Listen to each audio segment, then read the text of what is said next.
Siberius, and we about to get serious.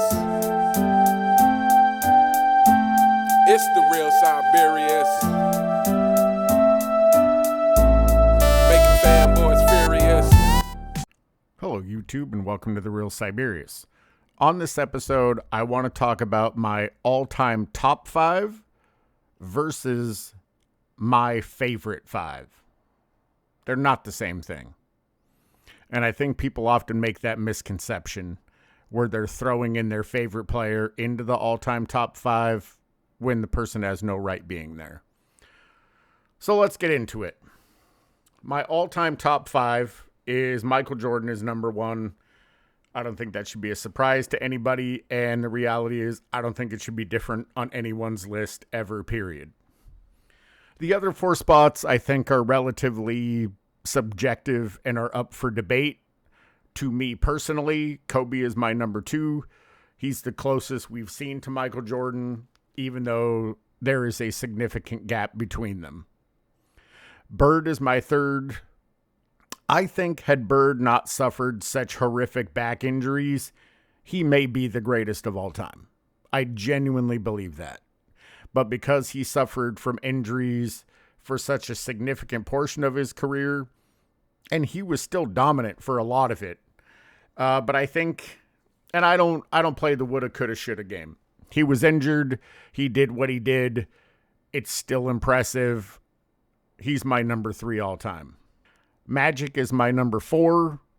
He was just absolutely dominant. The greatest point guard of all time, the greatest passer of all time, the greatest conductor on the court as far as orchestrating an offense. I don't really think there's a lot of room for interpretation or debate there. Kareem is my number 5. There are a number of other centers that you could swap out there. I just don't have enough information. I can't find enough footage on Wilt to justify putting him there. And I can't go off of statistics alone because I'm a firm believer in statistics without context mean nothing. And there's just not enough video footage for me to be able to swap that out. Kareem was extremely dominant. His skyhook was beautiful and something to behold. And I just don't see how Kareem can't be on your list. There's a few others. I mean, if you have Wilt on your list, I'm not going to begrudge you that. I just wish I personally myself had more information because I'm not old enough to have actually seen him play, whether it be on TV or in person. So I just can't make that leap. Now, the entirely opposite end is my favorite 5. You will see some similar names from my all-time 5. But Dennis Rodman is my favorite player of all time. When people ask why, I think it's because, in my opinion, he is one of the strongest defenders to ever play the game, as well on top of being one of the best rebounders of all time, especially for his height. He also just had an engine that never turned off, and he was willing to sacrifice himself for his team. And to me, those are all things that I marvel at. Was he a complete jackass? Yes. Was he a weirdo and a freak? Yes. Did he play dirty sometimes? Without question. However, those things aren't off-putting to me. If anything, they just make me like him more. I think it's because I can see a lot of myself in Rodman, and I think that's what a lot of people see in their favorite player of all time. And I'm a weird guy. Sometimes I'm inappropriate. I say things that can get me in trouble. But first and foremost, the thing that I see or have a kinship with him is I am unapologetically myself. I am who I am. If you don't like it, get fucked. And people either love me or hate me, and a lot of people love me. I don't know anybody that hates me, but there's got to be people out there. Bird is my number 2 all time. I just absolutely marveled at his game. In my opinion, he has the highest basketball IQ I've ever seen. He just knew exactly what to do, when to do it. He was clutch.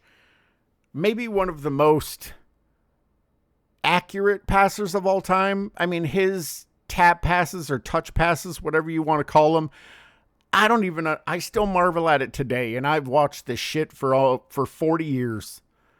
And I still just don't understand how he did it. It blows my mind. Also, his consistency in the clutch.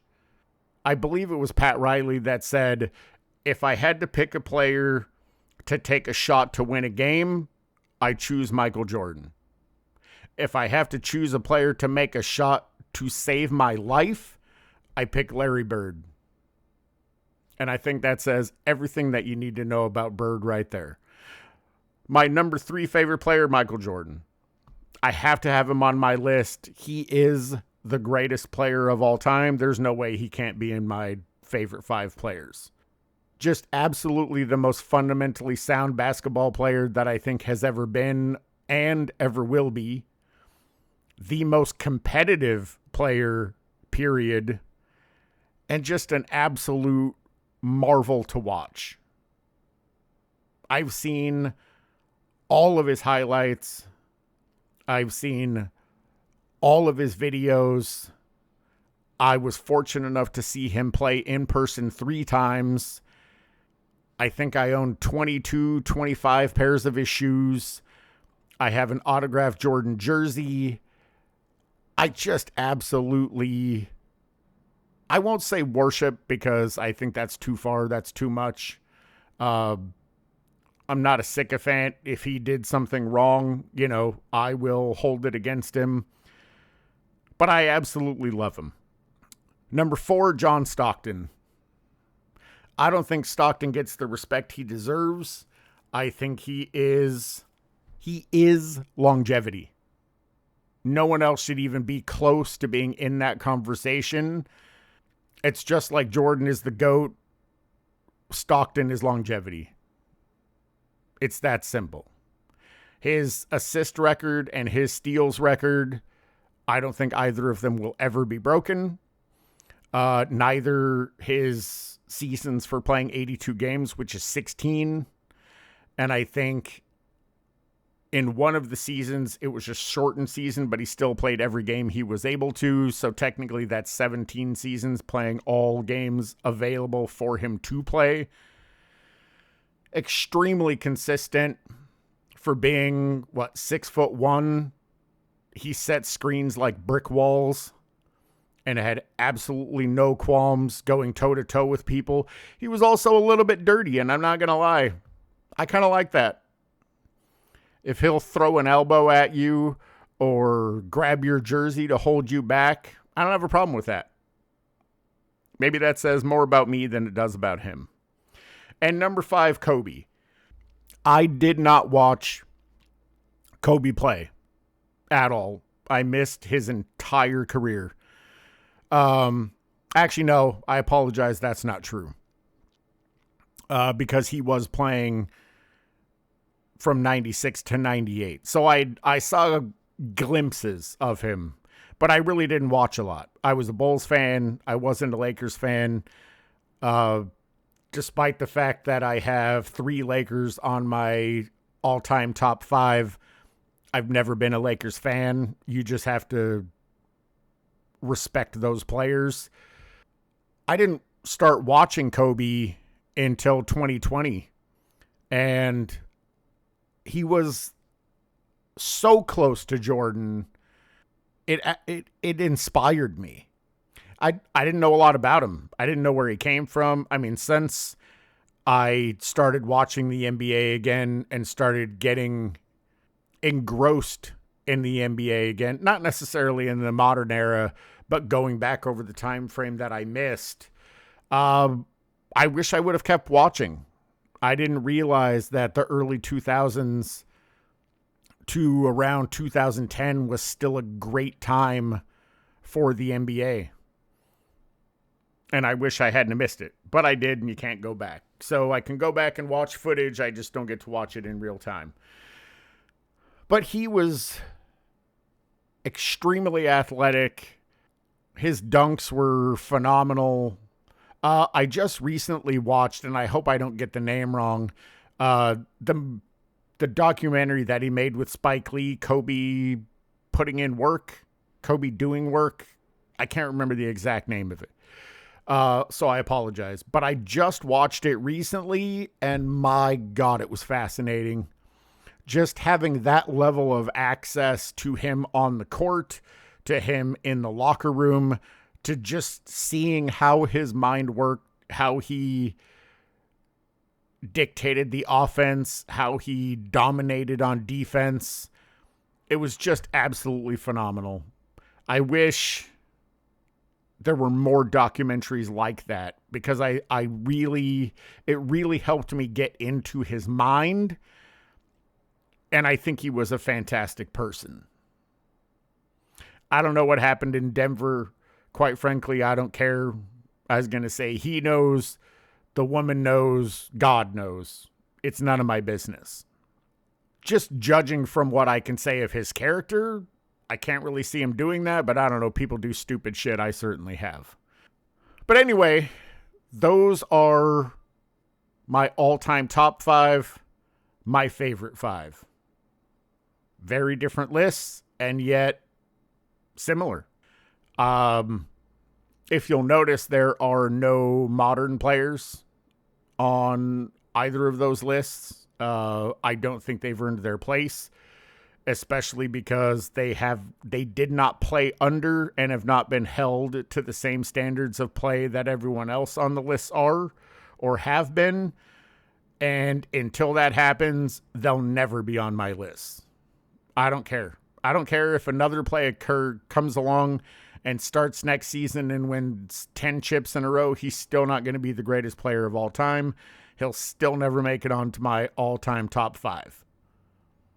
Until you play under the same standards or more difficult standards, there's nothing you can do.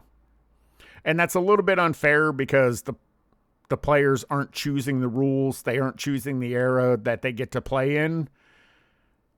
But especially given the player empowerment movement that has started since LeBron has been in the league, I think the players could dictate the rules if they wanted to.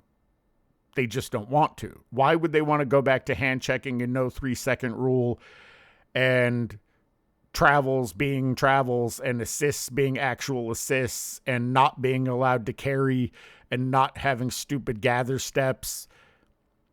They wouldn't do it, because it would destroy their statistical accomplishments. I was going to say, I'm sorry, but if you take James Harden and you put him back in the 80s and 90s, he's not scoring 30 points a game. That's just the reality of it. So if that's the case, then he's not a great. I mean, I don't think he's great anyway, even if he scored 30 points. I can't respect him as a person or a player, but that's an entirely different subject for a different video. Anyway, that's the end of this video. I hope you guys enjoyed it. Also, I would love to see your guys' all-time top 5 and favorite 5. Are they the same? Are they different? Please leave it in the comments. If you have not done so, please like and subscribe. And as always, I have to shout out the other content creators that continue to inspire me to do this. Uncommon Sense, Angry Old Hoops, Self-Researched NBA Facts, 93Z, Sports and Fitness Rants, Uncut Hoops, Scap Attack, Speem Engine, In Your Face Hoops, Eddie TV, King Speech Row, Goatcast Hoops. I always appreciate your guys' takes, your perspectives, and your humor. And I'll catch you guys in the next one.